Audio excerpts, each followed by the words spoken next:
It's been a long time coming from the SC, South Carolina, baby. Sometimes it feels like the world is against me, 'cause I'm coming from SC, from heartache and pain, struggle and strain, trying to maintain for the SC. So mama, don't worry, I'ma make my dreams happen. Hi guys, so we're going to be doing some encapsulated nails today on this pretty practice hand using some igel beauty as well and some clear by Mia Secret. So yeah, after the question of the day guys, we'll get right into today's video.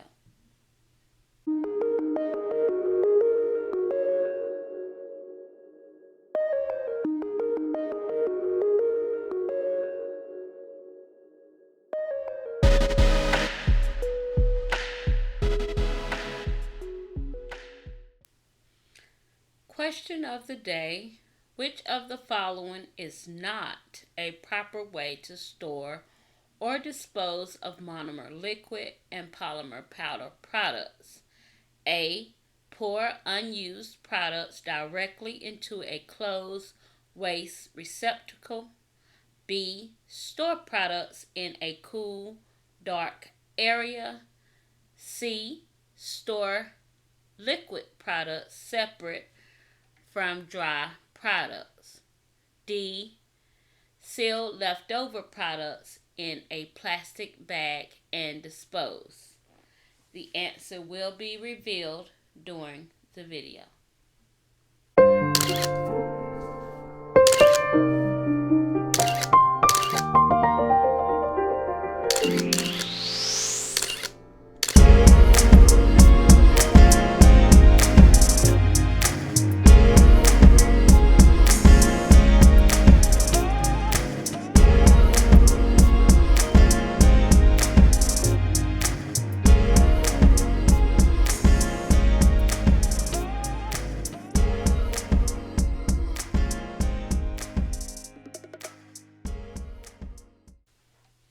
Hi guys, welcome to TheNailJeanieSC. How are you? I hope you are well and your family is doing well. Do me a favor if you don't mind, hit that subscribe and like button for me, and let's get into today's video. So guys, in today's video we are going to be encapsulating these gorgeous butterflies. We also going to be encapsulating this mermaid glitter from igel. And I'll be showing you the product here in just a second. And we're going to be using our Mia Secret Clear to do the encapsulation. Also, I am using my Natalie Carmona brush number 12, Kolinsky brush, and I am using Young Nails monomer to do this application today. So I've already prepped my practice hand, and I have on some stiletto tips on some natural stiletto tips, and I wasn't even thinking when I grabbed this hand because I kind of prepped my practice hands before the last week and this week began, so I can have a few hands to practice on, and then I'm going to at the end of the week use my own two hands to finish off the acrylic series. So I was not thinking about that natural tip because, of course, anytime you want to encapsulate, if you want it to shine through and be clear, you want to use a clear tip. But today we are using a natural tip, so it's not going to give me that clearness that I was thinking that it was going to give me, because I didn't realize until I was at the end and putting on the top coat that I actually used a natural tip and not a clear one. So just keep that in mind if you ever do an encapsulation with like butterflies or anything you're trying to encapsulate and you want it to be clear throughout the nail. Make sure you're using a clear tip. That way you get the that look you're going for. Okay?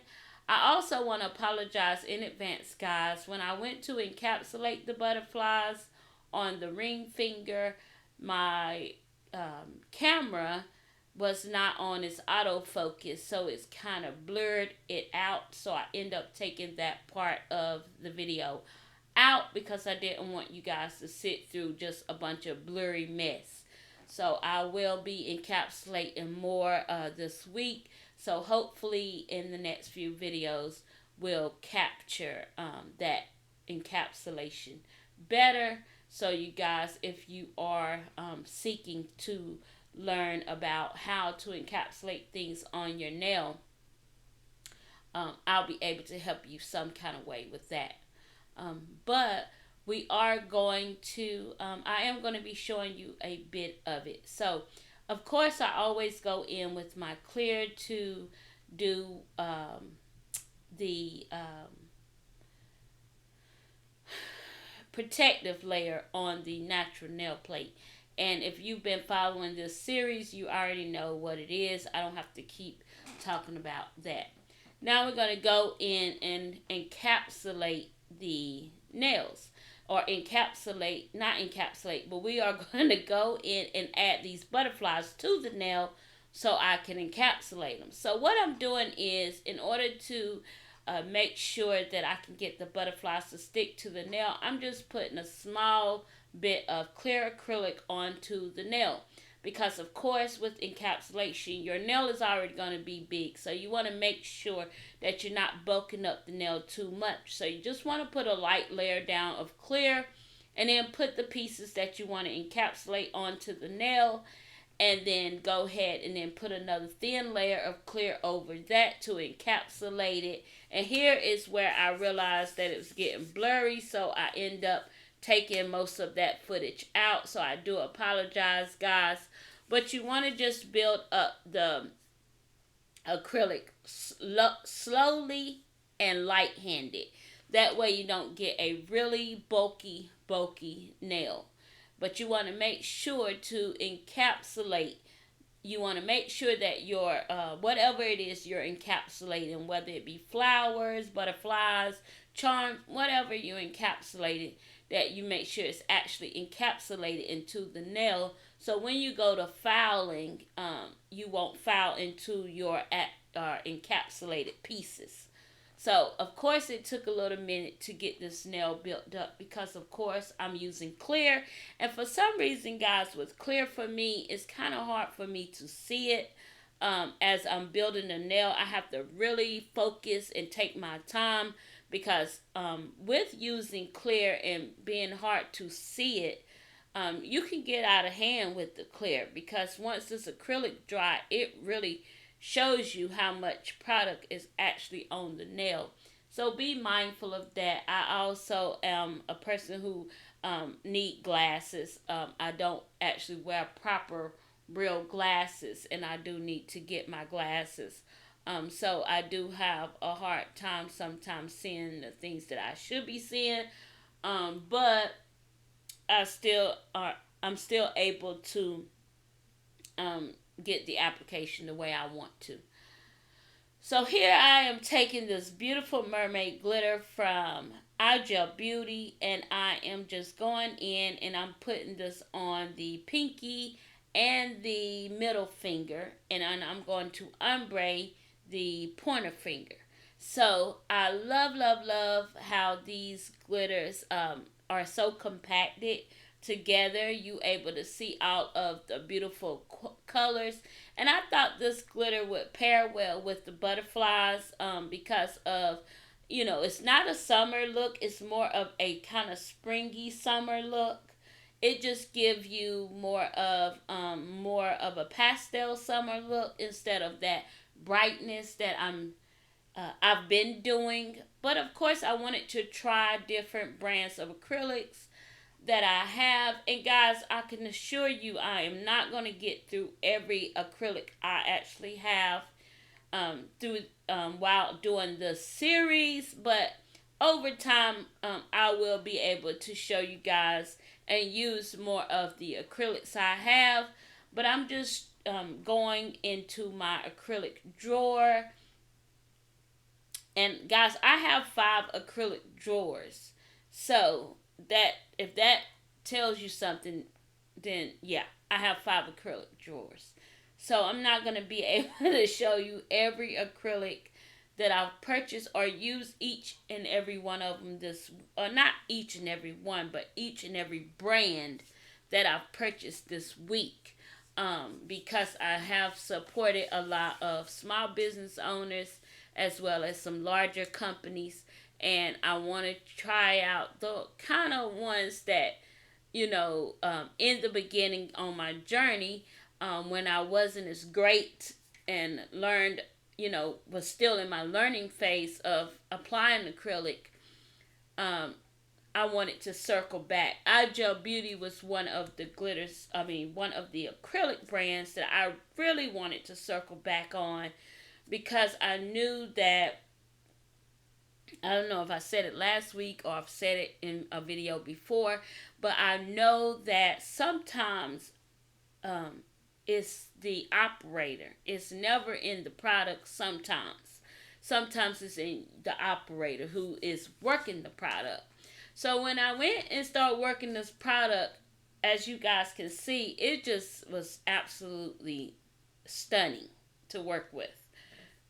And I was just so happy that I was getting this result with this igel acrylic, because I have a lot of igel Beauty acrylics, and I do love igel Beauty, the brand. So I was so ecstatic that the application was laying so well and coming out so smooth, because most of the time when I'm using igel, I'm having a problem with it running.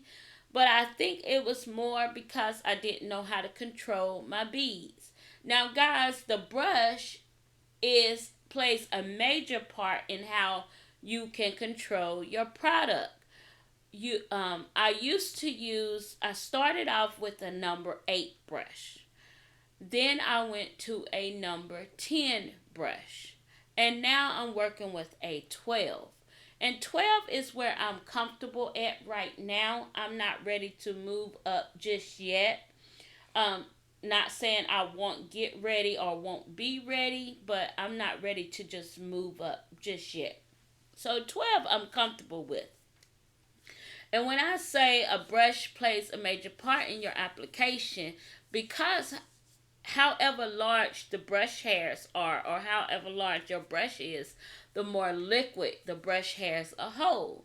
So if you don't know how to control your liquid to powder ratio and control the liquid to powder, meaning what kind of beads you're getting, you're going to have those issues going in like I did. You're going to either get too runny of a consistency or too dry of a bead. So that's where it comes in, where you're practicing or you're swatching to figure out the consistency of the formula and what works best for the formula or the powder you're using. I'm not using a igel liquid, which igel probably do sell their own liquid, and I need to invest in an igel monomer. That way I make sure that the system really pairs well together. But the Young Nail monomer is working wonders with this igel acrylic, and it's allowing me to be able to have a good application. Now, my application, I'm never going to say I have a flawless application, but it's allowing me to have a really good application day, and I appreciate that. So, yeah, I'm just wanting to circle back this week with my acrylics that I've had issues with in the past, and see if working with them at the right pace and with the right consistency and with the right application, what I want to say, using the right application method, will the acrylics work for me? And I can say yes, for this igel, it's working for me. So I'm happy about that, because I mean, guys, we buy these products, we definitely don't want to have to not use them. And we definitely don't want them to just be something wasteful money. So I'm glad I can use them, so I have more color options and more options to offer my client.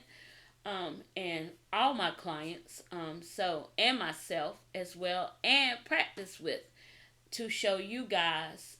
So I'm gonna reach into this acrylic drawer and pull out. I'm thinking I might be pulling out an acrylic powder for my Wednesday video, but don't hold me on that, guys. I'm not sure yet. But I am gonna pull Anna acrylics out because she kind of, her brand was kind of getting a bad rep across the platform for a little bit because a lot of people was having a hard time with her products. But I'm gonna try it again because I wasn't having a hard time with her products, but also I wasn't better prepared. And I did see a video that she put out, and she did say that you need to allow the product to set up on the brush. And I know a lot of people who work faster, they want that product to polymerize right away, and they don't have time to play the waiting game. And I get it. If you can afford the products where you don't have to wait, and you have clients rolling in, you need the best product, and you need product that's polymerizing quickly and drying faster so you can get through the process. So I get that 100%. But for me, I want to give it a try because it is some acrylics I do have in my drawer, and I'm not ready to let them go yet. I really, really love the colors. I really love the consistency of the colors. So I'm not really ready to let them go, but I am willing to try them out again. So I think I will try them out this week in this series. Guys, I want to thank you all for the support to my channel. I truly appreciate you all very much. If you are here and have not subscribed, go ahead if you would and hit that subscribe button for me. I would love to have you a part of my YouTube family as well as my YouTube journey. Guys, these videos this week have been sped up on a 2x speed. I know that some people like for the videos to be slowed down so they can see real-time application. And I may try to do that when I'm doing it on my nails, kind of keep it in real time. But it's kind of hard with the YouTube algorithm and all of that you put into the videos to only get people watching at least maybe less than 10 minutes of the video. So I'm like, well, I know I have subscribers that like to watch the video throughout the video and see everything. And then I know I have those subscribers that got other stuff to do and they just need to see the gist. They need to see the beginning and they need to get to the end just to see the end result. And that's good enough for them. And I get it. I understand. Whatever time you give me, I appreciate it. But I, as a content creator, hate to put in all of this effort to give you or give the subscriber what they want, and then I'm not getting the return. So it's almost like a person who put in a lot in their business and they're not getting any kind of return investment on it because the consumer is not really purchasing. So that's how I feel when I'm creating these videos. I'm putting a lot of effort and time into creating them, so I do need to speed them up to at least give you a little bit of option to watch it at least halfway through, if you know what I mean. So I'm sorry for if it's sped up for those who want to see it in real time. Hopefully I can do a live and go real time and do a real time application, and if that's something that you'll enjoy, then you can catch me there.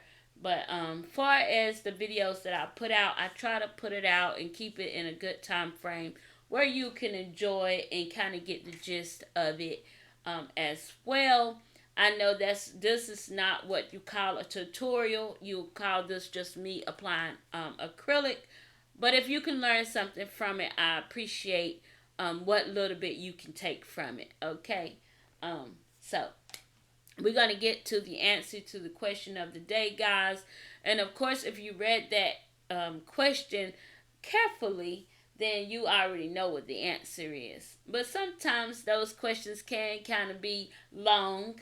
This one today was a very long question, and it throw you off a little bit on your game. But these questions and answers and word definitions and did you knows. It's just ways of helping you to know a little bit facts about, the processes that we use and the things that you do throughout your daily routine as an acrylic layer or a polygel layer or a dip layer or however, whatever your niche is, whatever your medium is. It'll help you on that medium to make sure that you kind of know why you do what you do, when you doing it, and how you doing it. So I hope that helps you. Alright guys, I'm just going to stick these butterflies back into my encapsulation box, and this is what I call my encapsulated box. These are things that I can encapsulate on a nail or in a nail.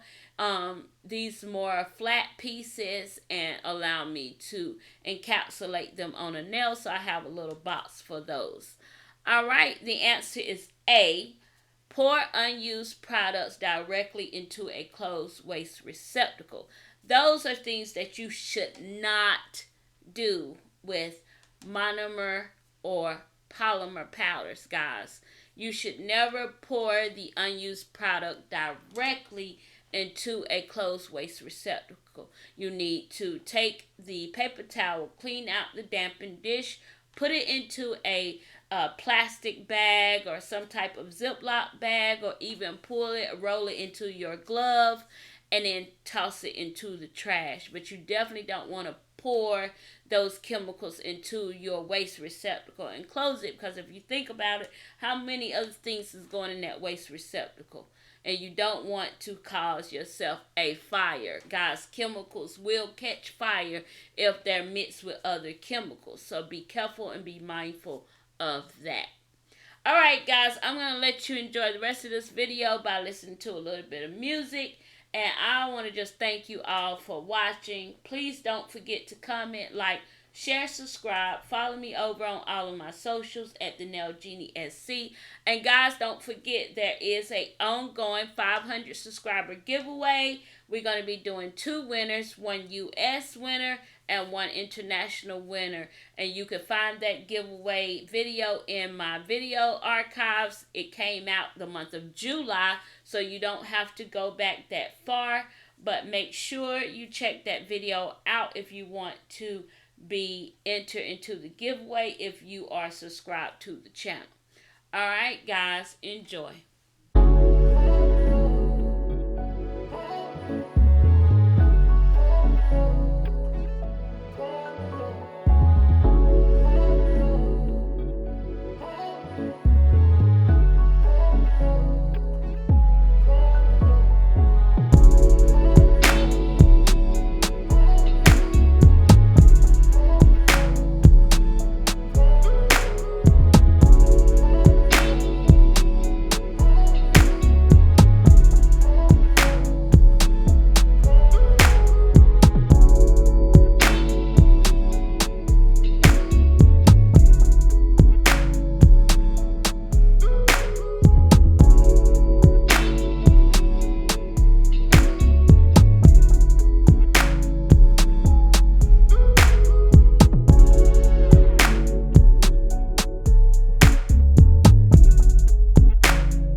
Alright, guys, these turned out absolutely beautiful.